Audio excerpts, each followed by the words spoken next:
માંગરોળ તાલુકાના લેબાડા ગામે લોક નજરે અજગર દેખાતા તેનું રેસ્ક્યુ કરવામાં આવ્યું હતું। અજગરનું રેસ્ક્યુ કરવામાં આવતા જ લોકોએ રાહતનો શ્વાસ લીધો હતો। ભાતોજી મંદિરના પરિસરમાં અજગર ફરતા લોક નજરે પડતા લોકોમાં ભયનો માહોલ જોવા મળ્યો હતો। અજગરને જોવા માટે લોકટોળા દોડી આવ્યા હતા।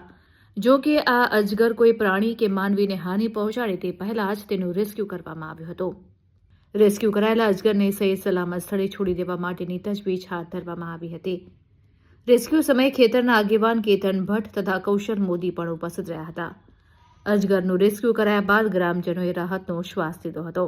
મારું નામ કેતન ભટ્ટ। આ મુંદ્રો તાલુકાના લીંબાડા ગામ ખાતેથી જે રોક પાયથન છે જેને આપણે દેશી ભાષામાં અજગર કહીએ છીએ એ ખાસ કરીને આ વિસ્તારમાં જોવા નથી મળતો, પરંતુ જે અતિવૃષ્ટિ થઈ અને જે પૂર આવ્યા એના કારણે તણાઈને આવ્યો હશે એવું અમારું માનવું છે। આ રોજ અને લેપર એમ્બેસેડર ટીમના શ્રી રઘુવીરસિંહ અને કીર્તિરાજ દ્વારા પકડી અને એને સલામત કોઈ સલામત જગ્યાએ છોડવાની કોશિશ કરી છે। જંગલની વન વિભાગને પણ આ રોજ જાણ કરવામાં આવી છે।